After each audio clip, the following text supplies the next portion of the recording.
I even had the $6 Million Man's boss. Oscar Goldman. Oscar Goldman action figure, too. I didn't have many action figures growing up, but I did have that one. I had the $6 million. Yeah, see, that would Goldman? No, not the Oscar Goldman. Wow. Just the $6 million You man. are an yeah. ultra nerd. Okay. Uh-huh. Well, Yeah. and that's why that would not those have been a were good great. name, because Jamie's obviously his boss. Yeah. Yeah. So I'm disappointed, Stephanie. I Why? was really hoping you would name your new puppy after me, and that name, of course, is Dick Pinch. yes, yes, that would have been And sweet in fact, to yell throughout the I'll go one neighborhood. better. Dick Pinch, get back here! Dick Pinch, Clear Lake, Iowa. never gets old. Nope. Yes. But you know what? I would modify it. I would add the Colonel title to the top of that. Yes. Dick Colonel Pinch. Colonel Steve. I know. I did give him the proper title. I was corrected already. Yeah. Who's Hal Sparks' friend named her dog Barbara Walters? So she used to run through the neighborhood. Yeah. Barbara Walters. Barbara Walters is bad. That's the best. There's nothing better. You gotta name your pets with human names. Yes. Yes. That's the only way to go. Well, human names. This is Jamie Summers. What was I going to name him? I mean, come on. That's right. All right. Makes Bob, sense. Dick happy Pinch. happy 50th birthday. Yay! It's your birthday. Thank Bob you, turned thank you. 50 this week. Yeah. He's 50 and he can kick and he can.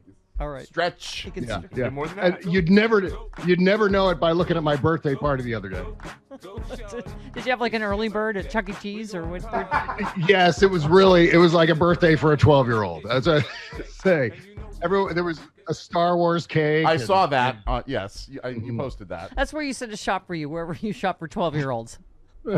Yes. Oh, your little boy is having a birthday. Well, no, he's turning 50. See, and you blow the whole 50-year-old virgin joke by the amount of refrigerator sex you have with Kimberly Johnson. That's right. Yeah. The Yeah. virgin part is so funny. Oh, and did you enjoy me acting like a whore about you on Twitter on your birthday? Because Kimberly Johnson tweeted, "Oh my God, I want to kiss him so bad," meaning Steve Austin, and I said, "That's so weird. I want to kiss Bob Cesca so bad." And That was awesome. And then Jen I Kirkman was loved like, every "I love second. it when Stephanie hits on Bob."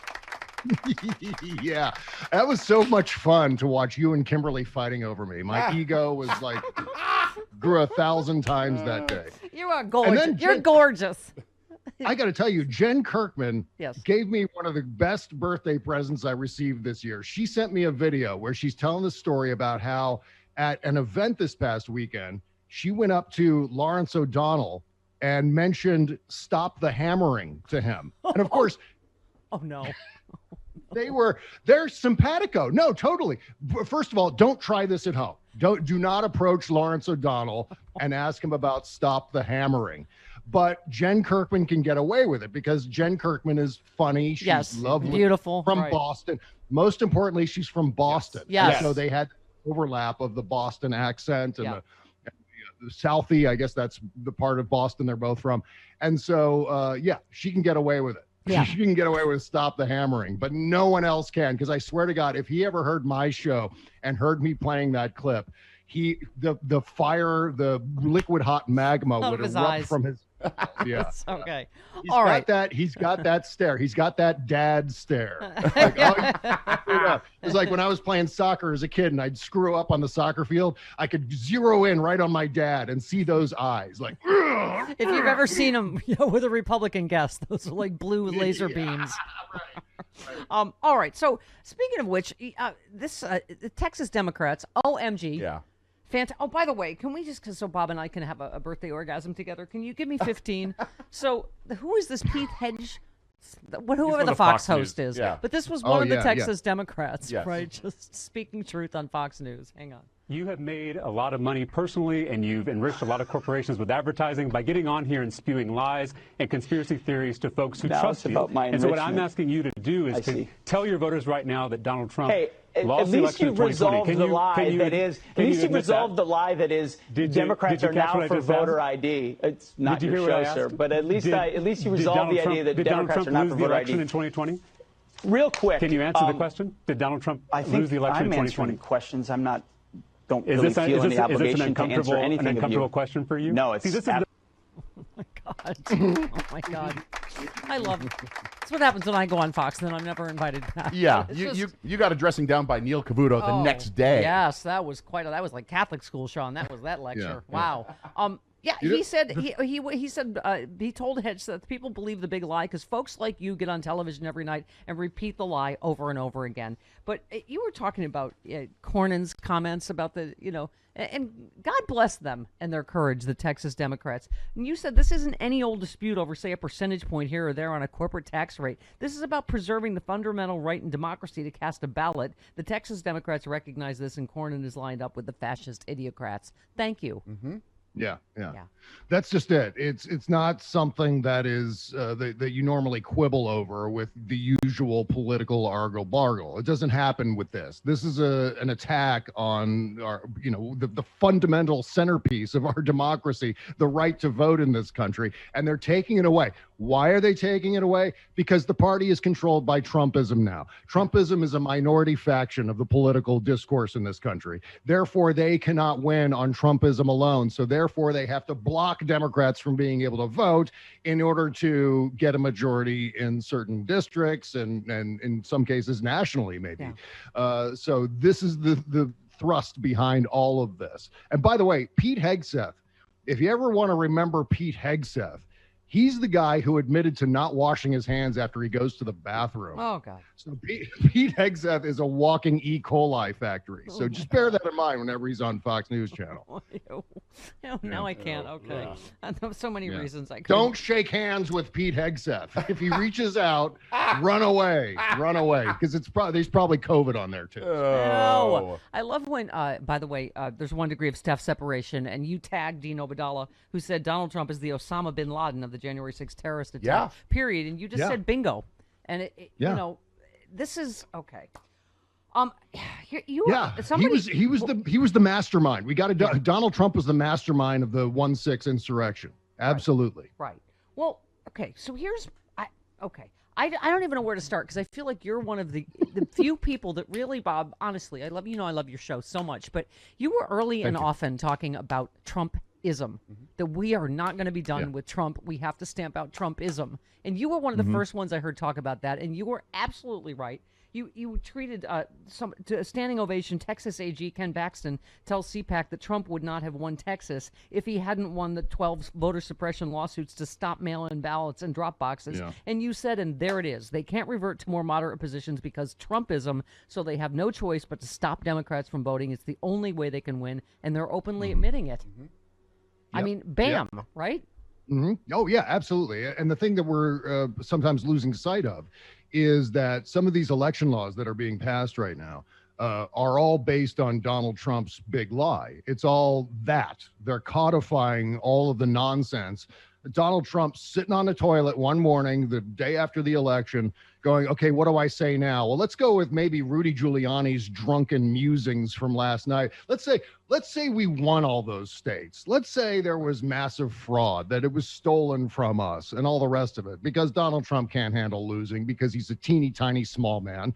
And so that's where the lie erupts. And in fact, it would be really funny if it was Rudy Giuliani's idea, where he's sitting aside from all the rest of the party goers on election night, and it's his whole thing.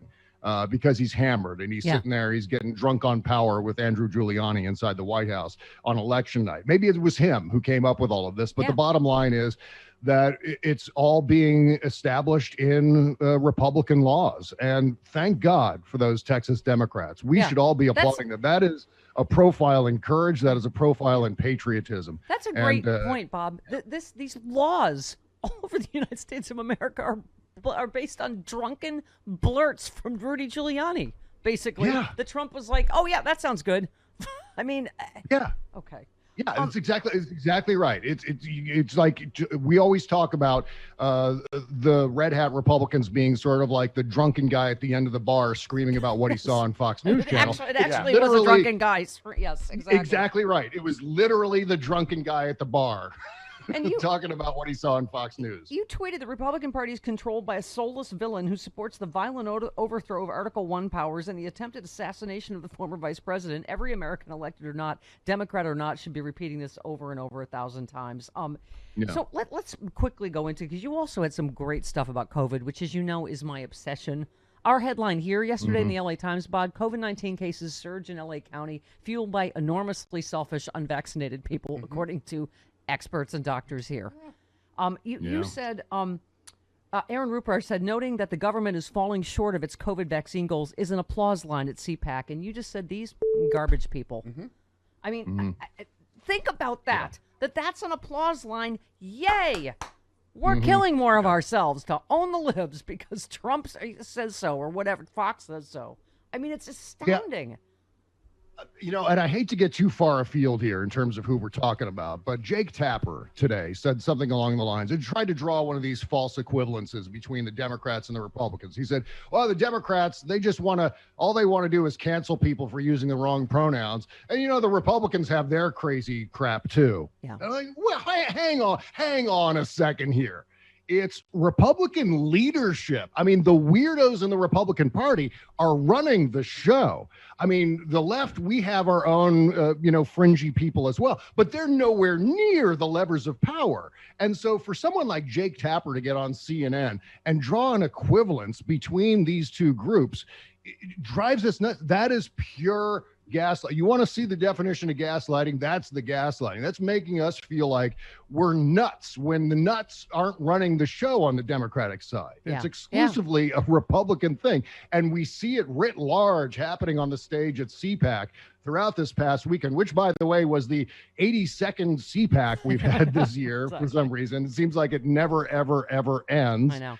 But there it was, and you saw attorneys general like Ken Paxton saying crazy stuff, and you saw elected members of the Senate and Donald Trump himself, the leader of the party, just barfing all of this nonsense. Kristi Noem, who had the worst record almost in the country on COVID, slamming other governors that they said, they're pretending they didn't shut down, and they did.